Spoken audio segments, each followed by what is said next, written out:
What is up, guys? Welcome back to the channel. Bitcoin is now in a confirmed downtrend. We have lower highs and lower lows. We tested 25,000 today. And this is coming right after we made this prediction on the channel on August 27th. We were looking for one last move up, followed by rejection back down towards 21,700, which is also the golden retrace. And Bitcoin has seen that move up, followed by rejection back down. The indicator on the screen is a custom indicator I created, an EMA band trend identification tool using the 21 EMA, the 50 EMA, and the 128-day SMA. When the two EMAs cross above the SMA, you get a trend up signal. When the two EMAs cross below the SMA, you get a trend down signal. And this has been really accurate historically. We're going to talk about that today. All of my Patreon members have this in the Discord. You guys have access to the code. Just go to the Trading Bots channel and copy the code and plug it into Pine Editor, and you guys all have that. By the way, there is less than a month left to get the cheapest prices ever for Patreon, which you can lock in for a lifetime if you join today. So now, to touch on the point of where the price of Bitcoin is going to be during the next halving, if you mark up the peak price to where the price is during the halving, it's about 45-50% below the high. So let's just mark up a horizontal line right on that point. And then if you look at the next zone from the peak price to where the price is during the halving, it's about 55% below that area. Let's mark it up here on the chart. So 55%, you could just say 50% below the high. If you mark up that high to where the next halving is probably going to be, about 50%, it means that the price is going to be around $35,000 by the time the next halving shows up. So that is kind of what I'm looking for now as well. I don't see any reason why it would be any different. So that means that we probably have a little bit of more downside followed by recovery and then upside in the first few months of the year, which push us just above the recent $31,000 high as the halving happens. I think people need to remember just how much time it takes for markets to really play out. And so this would be really just right in line with all the other cycles, about $35,000 by the time the next halving takes place.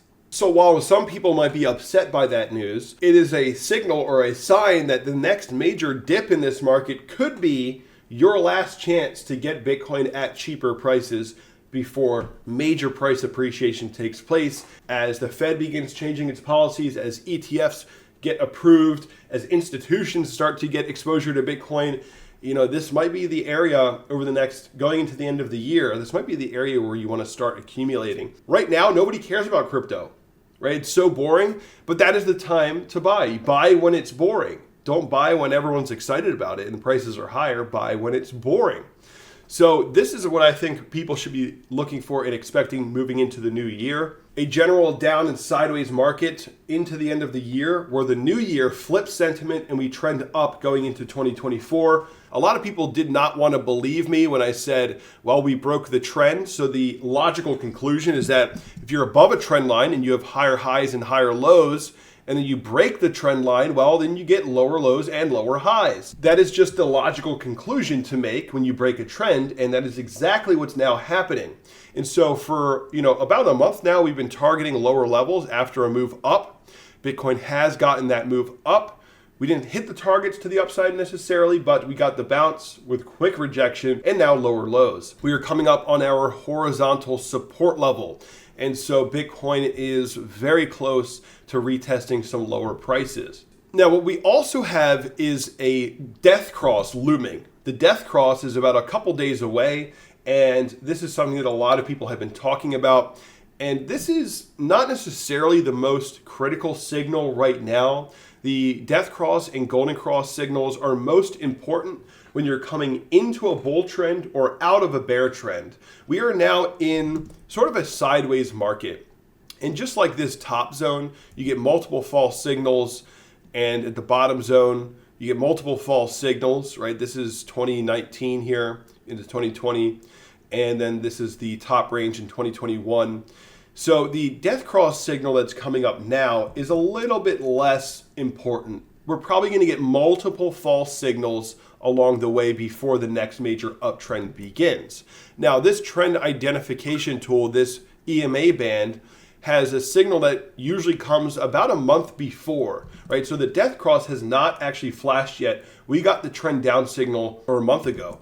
This golden cross signal right here came a month after the trend up signal on my custom indicator, and the same thing goes for every other zone. It's always about a month ahead of the game, which is why I created this, because I knew people were going to be freaking out about this death cross, but we were already within that death cross zone, in my opinion, because the EMAs are calculating in current price action. They're weighting in current price action rather than the SMAs, which are just taking the average of all the price action. So when the EMAs cross above or below the longer term SMAs, that's really the part that I care about. The death cross, golden cross is usually a little bit lagging, which is why I created this custom indicator, which again is available in Patreon. And so looking at my trend identification tool, it captures the major trends quite perfectly.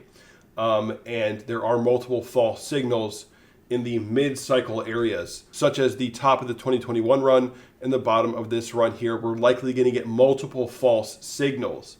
So I put less weight on this trend down signal. At this point in the cycle, almost every time we get a major trend up followed by a major trend down before turning around into the new year. The new year is usually where the trend changes, because the new year is one of the biggest psychological turning points in markets. The new year makes people think about new possibilities and new opportunities, right? It's not necessarily just the halving, it's the new year psychological effect. So I think that what we're going to see is a lot of the same, a lot of just the same nonsense going into the end of the year, maybe even following this down trend line. And as we gear up for 2024, maybe we test that lower target of 21,700 and then look to create a base of support. And then the new year ushers in our new uptrend. If you look at the Fed balance sheet, it is still on the decline as the Fed is reducing their balance sheet, and the balance sheet is likely going to reduce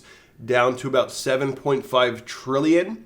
That's where we're going to see the Fed probably pause the balance sheet contraction, and then we're probably going to see rate hikes pausing as well around the same time. And that's where I think things can change, which is going to be into the new year. The beginning of next year may be the zone where the Fed changes its behavior and its policy, and the rates are being paused. And then the market will likely begin to lead, right? The market is always forward looking. So as we move into the new year after possible continuation down, the new year, once the market gets a sense that the Fed is shifting its policies, likely the market is going to be forward looking and lead into that policy change. So I think we're going to see the price get support and rebound up before the Fed fully shifts its policies. So for the next few months, guys, I think that it's more likely that we're going to see lower levels. If you mark your fibs from low to high, we could see as low as the 618, 21,700, something along these lines. And if you guys want this indicator, join the Patreon. We have record low discount at this point in time. Take advantage of it while it's here. Click that link below, and I'll see you guys in the next video.